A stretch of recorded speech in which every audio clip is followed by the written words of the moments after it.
ہم وہی کہیں گے جو ہمارا دین ہم کو بتاتا ہے، عمل کرو تو تمہارا بھلا ہے۔ والصلاة والسلام على سید الانبیاء والمرسلین، اما بعد فاعوذ باللہ من الشیطان الرجیم، بسم اللہ الرحمن الرحیم۔ ان اللہ وملائکتہ یصلون علی النبی یا ایہا الذین آمنوا صلوا علیہ وسلموا تسلیما۔ اللہم صلی علی سیدنا وشفیعنا وحبیبنا مولانا محمد وبارک وسلم، صلاۃ وسلام علیک یا رسول اللہ صلی اللہ تعالی علیہ وسلم۔ ولا تقربوا مال الیتیم الا باللتی ہی احسن حتی یبلغ اشدہ، اور یتیم کے مال کے پاس نہ جاؤ مگر اس راستے سے جو سب سے اچھا ہے، یہاں تک کہ وہ اپنی جوانی کو پہنچے۔ وَأَوْفُوا بِالْعَهْدِ إِنَّ الْعَهْدَ كَانَ مَسْئُولًا، اور عہد پورا کرو، بے شک عہد سے سوال ہونا ہے۔ اس آیت کریمہ میں دو چیزوں کا حکم دیا گیا، ایک یتیم کے مال کے قریب نہ جاؤ، اور دوسرا وعدوں کو پورا کرو۔ اسلامی تعلیمات کے روشن ابواب میں سے یہ چیز ہے۔ یتیم کا مال لینا یہ سب پر حرام ہے، اور قریب نہ جانے سے مراد یہی ہے کہ جیسا کہ ابھی پیچھے زنا کے بیان میں بیان کیا گیا تھا کہ زنا نہ کرو، بلکہ فرمایا زنا کے قریب بھی مت جاؤ۔ تو یتیم کے مال کے قریب نہ جاؤ کا معنی یہ ہوا کہ یتیم کے مال کی بھرپور حفاظت کرو، یتیم کے مال کی بربادی اور بربادی کے اسباب سے بچنا یہاں پر مراد ہے۔ اب یتیم کا مال کون سا ہے، چاہے وہ اس کو اس کے باپ کی طرف سے میراث میں ترکہ میں ملا ہو، یا کسی نے ترس کھا کر کے یتیم کو دے دیا ہو، یا اس نے خود اپنی ہوشیاری کی وجہ سے کما لیا ہو، جیسے کچھ یتیم بچے بھی کما لیا کرتے ہیں۔ تو یہ یتیم کا جو مال ہے کسی بھی طریقے سے اسے ملا ہے، اس مال کو تم کسی طرح سے نقصان نہ پہنچاؤ۔ اور یتیم کس کو کہتے ہیں؟ یتیم انسانوں میں تو وہ نابالغ بچہ ہے جس کا باپ انتقال کر جائے، اور جانوروں کے اندر یتیم کس کو کہتے ہیں؟ جانوروں میں یتیم وہ چھوٹا دودھ پیتا بچہ ہے جس کی ماں مر گئی ہو۔ یعنی جانور اور انسان میں یہی فرق ہے کہ جانوروں میں ماں کے مرنے سے بچہ یتیم ہوتا ہے، لیکن انسانوں میں باپ کے مرنے سے بچہ یتیم ہوتا ہے۔ اور یہاں پر یہ ایک بات یہ بھی یاد رہے، اللہ تعالیٰ نے جو یہ ارشاد فرمایا یتیم کے مال کے قریب مت جاؤ، تو اگر کوئی بندہ معاذ اللہ کتے کا گوشت کھا لے یا خنزیر کھا لے، یہ سب حرام ہے، اور اگر ان کو کوئی کھا لیتا ہے لیکن بعد میں توبہ کر لے تو اللہ تعالیٰ اسے معاف فرما دے گا۔ لیکن اگر کسی انسان نے کسی کا حق مارا، چاہے وہ یتیم کا مال ہی ناحق طریقے سے کھا لیا، اگرچہ وہ کتنی بھی توبہ کرے وہ معاف نہیں ہوگا جب تک کہ جس کا حق ہے وہ معاف نہ کر دے۔ اسے آپ اندازہ لگائیں کہ دوسری حرام چیزوں کے کھانے سے بھی بڑا جرم ہے یتیم کا مال کھانا۔ وہ تو توبہ سے معاف ہو جا رہا ہے، لیکن یتیم کا مال یا کسی کا ناحق مال آپ نے کھا لیا ہے تو جب تک وہ بندہ خود نہیں معاف کرے گا اس وقت تک معاف نہیں ہوگا۔ اور یہ یتیم کے مال کے بارے میں جو فرمایا گیا کہ یہ توبہ سے معاف نہیں ہوتا، اس کی وجہ یہ ہے کہ یہ بندے کا حق ہے، اور بندے کا حق جو ہے وہ توبہ سے معاف نہیں ہوتا جب تک بندہ معاف نہ کرے۔ ایک بات اور، یہ یتیم بچہ جو ہے یہ معاف بھی نہیں کر سکتا، کیونکہ بڑا آدمی ہے تو اس کا حق آپ معاف کروا سکتے ہیں، لیکن بچہ جو ہے اس کا معاف کرنا بھی معتبر نہیں ہے، تو بچے کا حق تو آپ کو دینا ہی دینا پڑے گا۔ لہذا یتیم کے مال کے قریب بھی مت جاؤ، کہیں ایسا نہ ہو کہ تم ایسے گناہ میں گرفتار ہو جاؤ کہ پھر اس کی تلافی تمہارے لیے مشکل ہو جائے۔ اور یہ اس لیے ہے کہ جیسے مثال کے طور پر سانسی لوگ جو رہتے ہیں جنگلوں میں، یہ اگر ایمان لے کر کے آئیں تو انہوں نے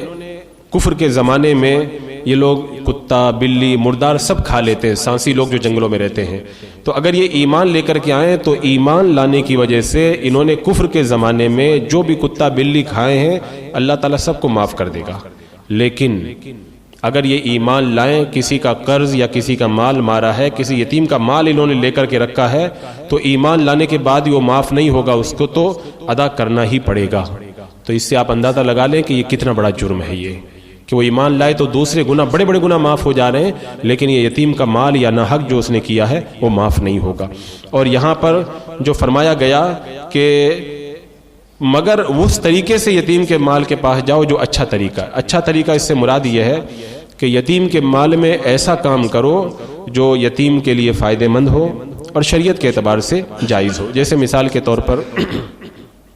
یتیم کے مال کو کاروبار میں لگا دینا تاکہ کاروبار کے اندر اضافہ ہو، اور ایسی جگہ لگانا جہاں نقصان نہ ہوتا ہو، اور اسی طرح اس کا جو یتیم کا مکان ہے یا دکان ہے اس کو ایسی جگہ کرائے پہ لگانا کہ اس کو فائدہ حاصل ہو، یا اس کی کھیتی کی زمین وغیرہ ہے تو ایسی جگہ لگانا کہ اس کو فائدہ ہو، یا اس کا مملوکہ باغ ہے تو پھلوں کی جو پھل آتے ہیں ان کی تجارت کرنا تاکہ اس کو فائدہ۔ تو جو فائدے والے کام ہیں یتیم کے لیے وہ کام کر سکتے ہیں، لیکن جو اس کے نقصان کے کام ہیں ان کاموں کو انجام نہیں دیا جا سکتا۔ اور یتیم کے حوالے سے احکام جو ہے وہ اتنے سخت اس لیے قرار دیے گئے کہ یہ چھوٹا نازک بچہ ہے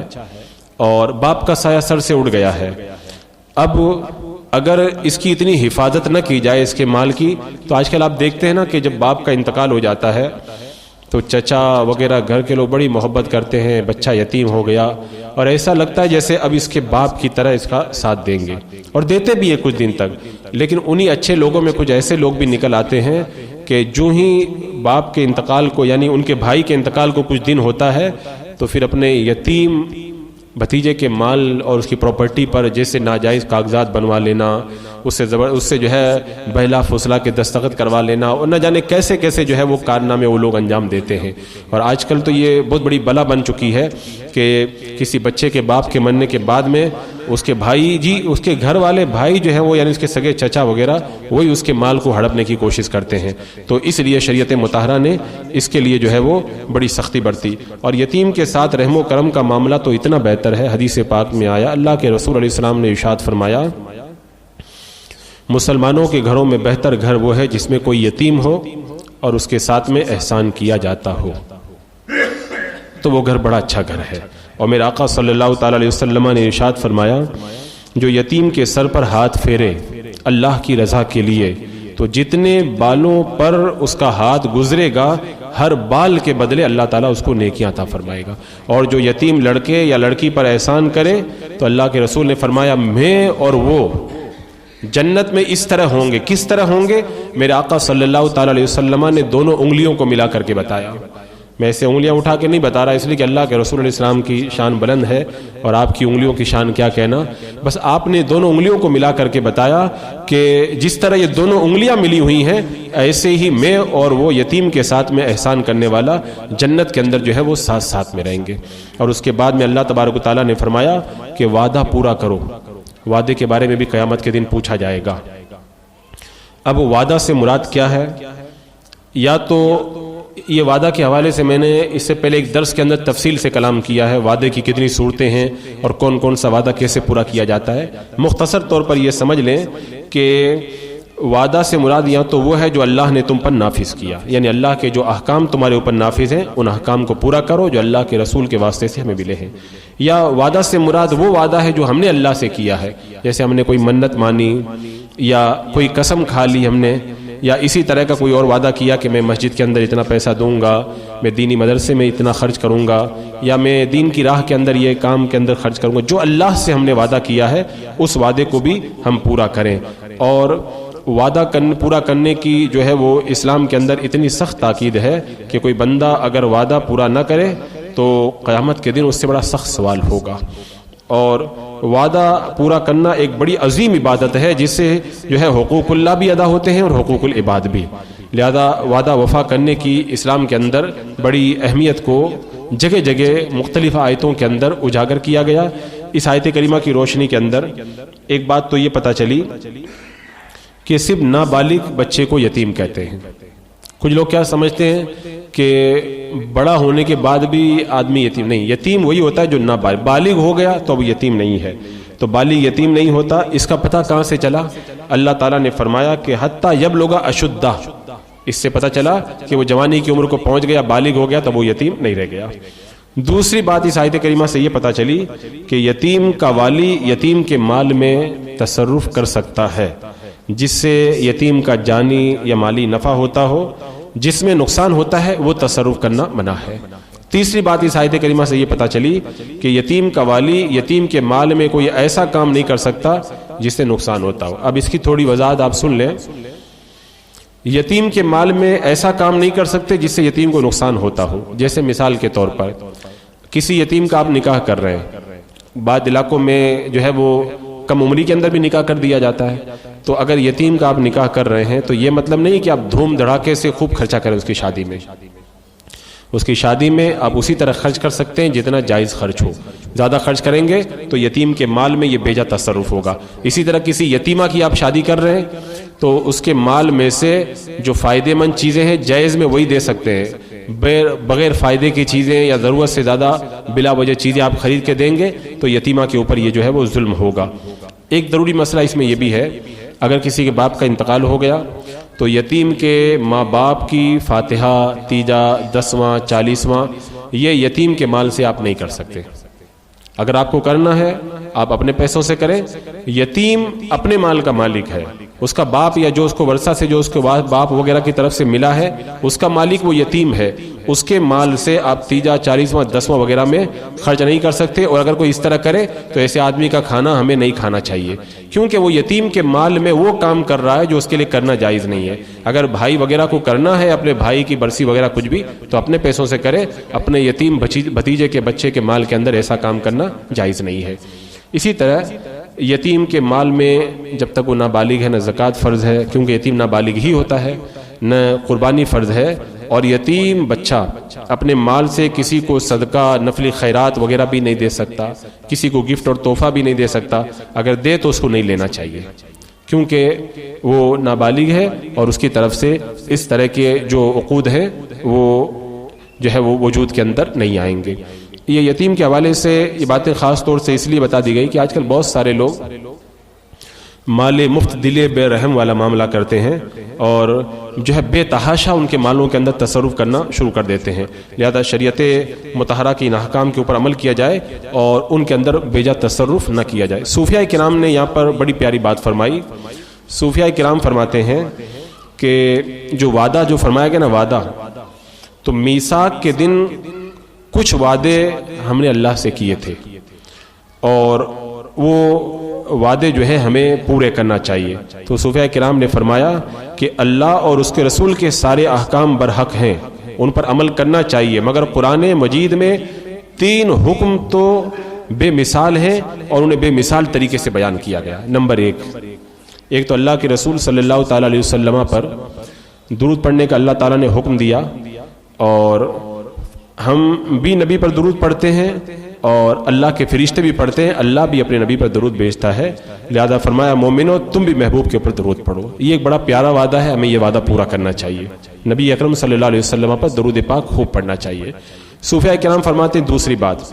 اللہ کا ذکر کرنے کا جو اللہ نے حکم دیا تو فرمایا فذکرونی اذکرکم، یہاں پر بھی فرمایا تم ہمیں یاد کرو تو ہم تمہیں یاد کریں گے۔ تو یہ درود پاک کی طرح ذکر بھی ایک ایسی چیز ہے، اگر تم اللہ کا ذکر کرو گے تو اللہ تمہارے بھی جو ہے وہ برکتوں سے مالا مال کرے گا، تو اس وعدے کو بھی پورا کرنا چاہیے، کثرت سے اللہ کا ذکر کرنا چاہیے۔ تیسری بات، حرام روزی کھانا یہ سخت گناہ ہے اور اس سے بچنے کا حکم دیا گیا، اور اللہ تعالیٰ نے ارشاد فرمایا یا ایھا الرسول کلوا من الطیبات، یعنی پاکیزہ چیزوں میں سے کھاؤ، واعملوا صالحا، اور نیک کام کرو۔ اور دوسری جگہ اللہ تعالیٰ نے فرمایا یا ایھا الذین آمنوا کلوا من الطیبات ما رزقناکم، یعنی نبیوں سے بھی فرمایا کہ پاکیزہ روزی کھاؤ اور مومنوں سے بھی فرمایا کہ پاکیزہ روزی کھاؤ۔ تو اس کا مطلب یہ ہوا کہ اللہ تعالیٰ اہل ایمان کو بھی کہہ رہا ہے اور رسولوں سے بھی فرما رہا ہے، لہذا اب حرام روزی سے بچنا ہمارے لیے بہت زیادہ ضروری ہو گیا، لہذا درود پاک پڑھنا، ذکر کرنا اور حرام مال سے بچنا، یہ 3 ایسے وعدے ہیں صوفیاء کرام فرماتے ہیں ان وعدوں کو ضرور پورا کرنا چاہیے اور ان کے اوپر عمل کرنا چاہیے۔ بسم اللہ الرحمن الرحیم، اللہم صلی علی سیدنا مولانا محمد وبارک وسلم، صلاۃ و سلام علیک یا رسول اللہ۔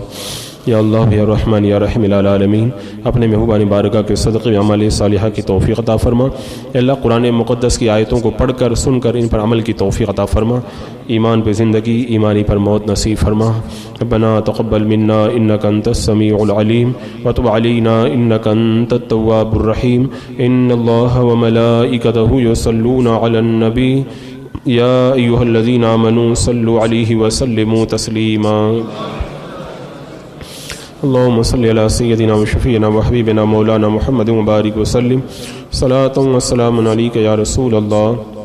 سبحان ربك رب العزة عما يصفون والسلام على المرسلين والحمد لله۔